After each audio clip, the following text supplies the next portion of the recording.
सभी योग साथियों को प्रणाम। योगा ज्योतिष हब में आप सबका हार्दिक अभिनंदन। जून 2019 के अंदर यूजीसी योगा नेट की जो परीक्षा हुई, उन्हीं के जितने भी पुराने प्रश्न हमारे हैं परीक्षा में जो आई, उन सबको हल कर रहे हैं। उसका आज भाग हम 6 करने जा रहे हैं। इस वीडियो में हम 51 से 60 तक हम प्रश्नों को हल करेंगे और प्रत्येक को अच्छे से स्पष्ट करने की कोशिश करेंगे। हाँ, अभी तक जिन विद्यार्थियों ने चैनल को लाइक सब्सक्राइब नहीं किया, कृपया वह सब्सक्राइब जरूर कर दीजिए। चलिए, यहाँ पहला प्रश्न है 51 नंबर का। सूची 1 और सूची 2 से सुमेलित करना है, यानी मिलान करना है।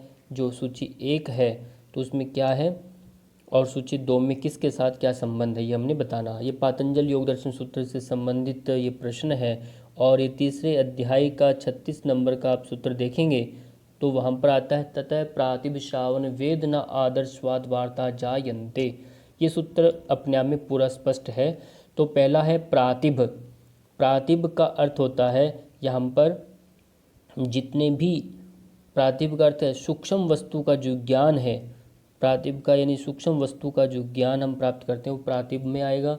श्रावण मतलब सुनना होता है, तो यहाँ पर दिव्य शब्दों का सुनना है। आदर्श मतलब देखना होता है, तो दिव्य रूप का देखना है। वार्ता मतलब आपकी पृथ्वी से संबंधित है, यानी गंध, दिव्य गंध का सुगंधित लेना। तो प्रातिभ श्रावण वेदना, वेदना इससे यहाँ पर हट गया है। इस 5 प्रकार में से एक 5वां था वेदना। इस तरह से आप इन प्रश्नों को याद रखना है। अगला प्रश्न आपके लिए, व्यक्तित्व के मनोविश्लेषणात्मक सिद्धांत के जनक कौन है, तो ये बताना है। मनोविश्लेषणात्मक के सिद्धांत के जनक जो हैं फ्राइड हैं, जिन्हें हम सिगमंड फ्राइड के नाम से भी जानते हैं। ये सही इसका उत्तर है। हम इनके बारे में पुरानी वीडियो में बहुत विस्तार से हम पढ़े हैं।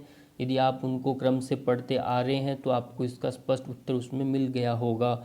ठीक है, फिर भी एडलर के बारे में हम पढ़ चुके पर इसका उत्तर सही नहीं है। जूंग के बारे में पढ़ चुके हैं और हिप्पोक्रेटस जो है इनके बारे में आपको थोड़ा सा बताना चाहूँगा। तो ये हिप्पोक्रेटस जो हैं ये ग्रीक देश के थे और इन्होंने 4 प्रकार के तत्वों के ऊपर, इन्होंने 4 प्रकार के जो तत्व हैं उनके आधार पर व्यक्तित्व की परिभाषा इन्होंने की है। वो किस तरह से सिद्धांत, यदि हिप्पोक्रेटस का जो सिद्धांत को हास्य या 4 हास्य के सिद्धांत के रूप में भी कहा जाता है। इस सिद्धांत के अनुसार मानव शरीर 4 विशिष्ट तत्वों से बनाया गया है, जिसे हम हिप्पोक्रेटस हास्य कहते हैं। 4 हास्य ये हैं जिसमें रक्त, काला पित्त, पीला पित्त, ये कफ, ये सब क्या है, इनको थोड़ा सा एक बारीकी से समझिए। जो काली पित्त जो है वह पदार्थ पृथ्वी तत्व से जुड़ा हुआ है, जिसके गुण शीतल और शुष्क थे। ठीक है, और पीला पित्त क्या है, अग्नि तत्व है, इसमें पीलापन। पीला अग्नि तत्व के अनुरूप हास्य, गुण, गर्मी और सूखापन। व्यक्तित्व में जब ये इस प्रकार का सूखापन भी है हास्य में, और ये यानी आप ये समझिए कि आयुर्वेद के ये प्रश्न जो आपके पित्त, वात, कफ प्रकृति के जो गुण धर्म, उनके स्वभाव बताए गए हैं, वही यहाँ पर इन्होंने चर्चा किया हिप्पोक्रेटस ने व्यक्तित्व की पर्सनैलिटी में। वो कौन सा तत्व प्रधान यानी गुण प्रधान व्यक्ति है। यहाँ रक्त का जो आता है वायु तत्व से जुड़ा हुआ पदार्थ, यानी वह गुण उसमें गर्मी का और आर्द्रता थे। और कफ वाले में पानी तत्व से गुण है और ये ठंडे और नमी वाले थे। तो ये 4 प्रकार के इन्होंने हिप्पोक्रेटस ने इन व्यक्तित्व को विभाजन में लिया है और हास्य सिद्धांत के नाम से भी इन्हें जाना जाता है। अगला प्रश्न आपके लिए वह ये है, ये अभिकथन और कूट से संबंधित है। तो इसमें अभिकथन क्या है, अम्ल लवण रस प्रधान जो आहार है वह वात शामक होता है। ये बिल्कुल सही उत्तर है इसका। और तर्क ये क्या कह रहे हैं, अम्ल और लवण रस प्रधान वातज विकारों से पीड़ित व्यक्तियों के लिए अपथ्य है। यहाँ गौर करना, अपथ्य शब्द को गौर करिए। यहाँ तो इन्होंने बोला शामक, शामक मतलब शांत करने वाला। अपथ्य का मतलब होता है कि वह वर्धक हो गया। वो अपथ्य मतलब ग्रहण करने योग्य नहीं है। तो इसका विपरीत इन दोनों में तो एक तो सही है, एक गलत हो गया। इसका मतलब ये हुआ। तो यहाँ उत्तर क्या है, उत्तर इसका 4 नंबर वाला ऑप्शन सही है, ए सही है और आर गलत है। आप थोड़ा ध्यान दीजिए, जो 6 रस हैं उन 6 रसों में मधुर, अम्ल और लवण जो है ये वात को शांत करने वाले हैं। यहाँ ऊपर दिया इन्होंने अम्ल और लवण, एक और कौन सा होता है, मधुर भी होता है। मधुर, अम्ल, लवण, 3 जो रस हैं ये वात को शांत करते हैं, और 3 बचे हुए कौन से, कटु, तिक्त और कषाय, ये वात को बढ़ाने वाले हैं। इस बात को आप याद रखिए। अगला प्रश्न है, भगवत गीता के अनुसार ध्यान में बैठने की व्यवस्था में प्रयुक्त होने वाली सामग्रियों के क्रम क्या हैं। भगवत गीता के अंदर यदि हम देखें भगवत गीता में, तो भगवत गीता में स्पष्ट से आता है, वहाँ पर शुचौ देशे प्रतिष्ठाप्य स्थिरम आसनम आत्मनः नात्युच्छिद्रम नातिनीचम शैलाजिन कुशोत्तरम, इस तरह से वहाँ वर्णन हमें दिखने को मिलता है। और वहाँ क्या है, पहला तो उन्होंने कहा शुचौ देशे प्रतिष्ठाप्य, स्थिरम आसनम लगाना है और न ऊपर न नीचे, और आसन लगाते हुए वहाँ लगाने के लिए उन्होंने कहा है। तो वहाँ पर कुशा के लिए कुशा बोला, और मृग छाल वहाँ कहा, या चर्म का जो बात कही है, और वस्त्र की बात वहाँ पर कही गई है। इस तरह के आसन में वहाँ पर लगा करके बैठना है आपने। तो ये एक हमें वहाँ पर स्पष्ट रूप से मिलता है उत्तर।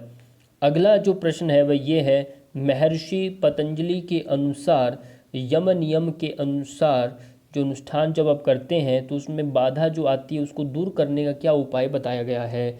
तो वहाँ पर जो बताया है, योगाभ्यास वहाँ नहीं करना है, प्रतिपक्ष भावना, ये बिल्कुल सही है, प्रत्याहार संयम की बात नहीं है, तो ये ऑप्शन गलत रहेंगे। प्रतिपक्ष भावना के लिए दूसरे अध्याय का 33 नंबर का आप सूत्र देखेंगे, वहाँ पर आता है वितर्क बाधने प्रतिपक्ष भावनम, ठीक है। और यदि 34 नंबर का आप इसी के अगले वाला देखेंगे तो आता है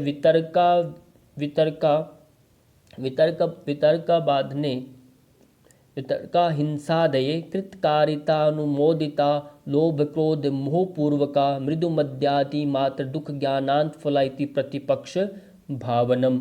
इस तरह से प्रतिपक्ष भावना के लिए इन 10 को आपने 10 यम नियम के पालन के लिए ये बाधा जो बनती है, जैसे आपने देखा अहिंसा, हिंसा न करना, ये एक हिंसा करना जो एक भावना है, उसमें जब हिंसा करते तो अहिंसा का भाव लेकर आना, इस तरह से जो प्रति उल्टा विपरीत पक्ष की भावना उसमें करनी है।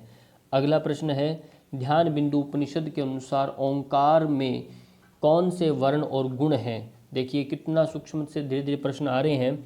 और ध्यान उपनिषद जो है कृष्ण यजुर्वेद से संबंधित उपनिषद है, इसमें ओंकार के बारे में बताया है, प्रणव का स्वरूप बताया है।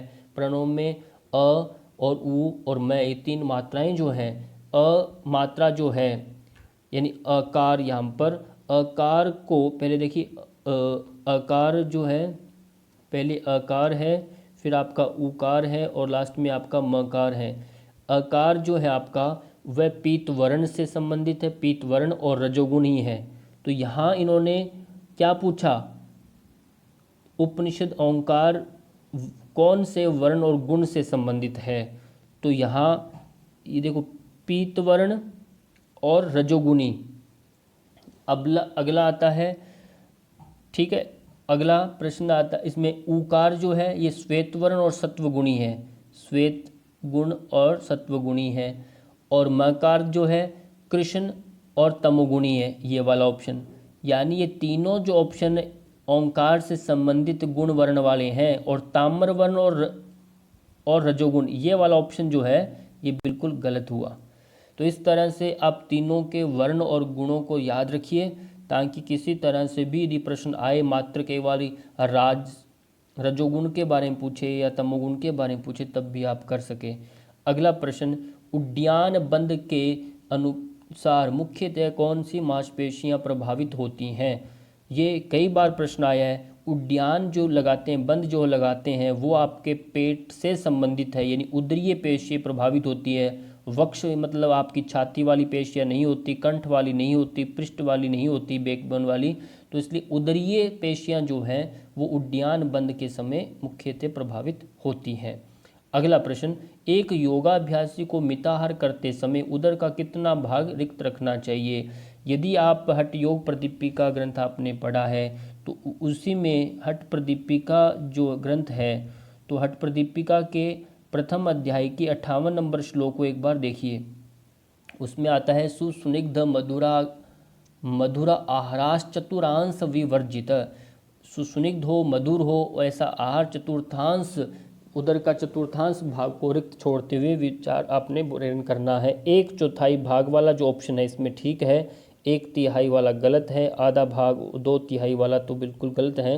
तो 1/4 भाग आपको पेट खाली रखना है और 3 वाले जो भाग आधा भरना है, और उसमें से एक हिस्सा जो है, तीसरा हिस्सा आपने पानी के लिए रखना है। इसी तरह से आपका अगला प्रश्न है, योग कुंडलिनोपनिषद में सहित कुंभक के कितने प्रकार बताए गए हैं? अब कुंभकों के प्रकारों के बारे में पूछा योग कुंडलिनोपनिषद में। योग कुंडलिनोपनिषद जो कृष्ण यजुर्वेद से संबंधित है, इसमें 3 अध्याय हैं और 171 मंत्र हैं। ये बात भी ध्यान रखना है, 3 प्रश्न बन सकते हैं। और यहाँ पर 2 प्रकार के कुंभक बताए हैं, सहित कुंभक और केवल कुंभक। कितने मुख्यतः 2 प्रकार हैं, और सहित कुंभक के जो भेद हैं वह 4 प्रकार के भेद बताए गए हैं। वो भेद आप चारों को, ये वाला ऑप्शन ठीक हो गया। और 4 कुंभक कौन से हैं? सूर्य भेदी, उज्जाई, शीतली और भस्त्रिका। इनको भी आप याद रखिए, 4 प्रकार के जो नाम, सूर्य भेदी, उज्जाई, शीतली और भस्त्रिका कुंभक। इस तरह से कई प्रश्नों भी आ सकते हैं, कैसी तरह से भी आए।